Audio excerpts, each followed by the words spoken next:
आज एक news world media में छाई हुई है और आपको ये न्यूज़ देखकर और सुनकर बहुत ज़्यादा गुस्सा भी आएगा। खासकर इन यूरोपियन मीडिया और जो यूरोपियन देश है ना, उनका भारत के प्रति नज़रिया आपको देखने को मिलेगा। और ये जो लोग हैं ना, हम भारतीयों को कहाँ मानते हैं और इनकी सोच क्या है, आपको ये देखकर हैरानी भी होगी और थोड़ा गुस्सा भी आएगा। और कभी इनका गुलाम रहा भारत आज हर क्षेत्र में इनसे आगे निकल रहा है और इनसे ये बर्दाश्त नहीं हो रहा है। और जब भी इन लोगों को ना किसी प्रकार भारत को नीचा दिखाने का कोई भी फोरम मिलता है ना, तो ये बिल्कुल भी नहीं चूकते और भारत की छवि खराब करने की पूरी कोशिश करते हैं। जैसे कल ही संयुक्त राष्ट्र ने दुनिया भर के देशों के लिए अपनी एक रिपोर्ट जारी करी। इसमें संयुक्त राष्ट्र ने कहा कि उसने दुनिया भर के 147 देशों की खुशहाली की लिस्ट जारी की है, जिसमें बताया है कि कौन ज़्यादा खुशहाल देश है और कहाँ के लोग ज़्यादा खुश मिजाज हैं और खुशहाल हैं।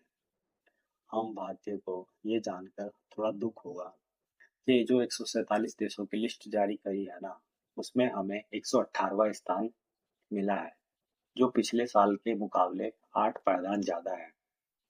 पर जो सबसे हैरानी की बात है ना, वो ये है कि हमसे ऊपर उन देशों को जगह दी गई है जिनके यहाँ युद्ध जैसे हालात हैं और गृह युद्ध जैसे हालात हैं और भुखमरी भी है। जैसे कि Iran, Iraq, Pakistan, Congo, Uganda और यहाँ तक कि यूक्रेन भी। ऐसे देशों को भी हमसे बेहतर रैंकिंग मिली है। अब आप समझ गए होंगे कि ये हमारे देश को किस तरह देखते हैं और इनका क्या स्टैंडर्ड है। और हो सकता है कि संख्या में भारत इन देशों से थोड़ा आगे हो जहाँ के लोग खुश ना हो। पर यह भी देखना होगा कि भारत की जो जनसंख्या है वो लगभग 140 करोड़ से ज्यादा है और जमीनी हकीकत देखी जाए तो भारत इन सब देशों से कहीं बेहतर स्थिति में होगा। पर फिर भी ये जो पश्चिमी मीडिया है और जो इनकी बड़ी बड़ी एजेंसियां हैं ना, वो हमेशा भारत को कम करके ही दिखाती है। और ऐसा नहीं है कि भारत के साथ ये पहली बार हुआ है, बल्कि ऐसी जो तमाम रिपोर्ट आती है जो इन पश्चिमी देशों की संस्थाओं द्वारा जारी की जाती है ना, जिनका इन पश्चिमी देशों के ऊपर पूरा प्रभाव है, उसमें भारत को हमेशा नीचे ही जगह मिलती है।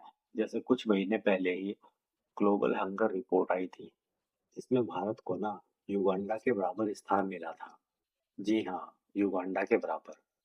वहीं पिछले साल की जो प्रेस फ्रीडम रिपोर्ट है, वह भी भारत को बिल्कुल नीचे स्थान मिला और उसमें भी भारत को ना यमन और पाकिस्तान जैसे देशों के बाद जगह दी गई।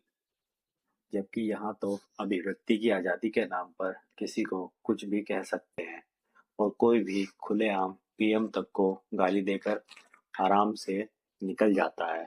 फिर भी भारत के साथ ये दोहरा मापदंड अपनाए जाते हैं। वैसे तो हमें किसी विदेशी संस्था के प्रमाण की कोई ज़रूरत नहीं है। फिर भी जब इस तरह की कोई रिपोर्ट आती है ना, तो वर्ल्ड मीडिया की नज़रें इन रिपोर्ट पर जाती है, जिससे कि देश की छवि खराब होती है। खैर, आपका क्या मानना है इस तरह की रिपोर्ट पर, नीचे कमेंट में ज़रूर बताएं। वीडियो पसंद आई हो तो लाइक करें, शेयर करें और चैनल को सब्सक्राइब करें। धन्यवाद।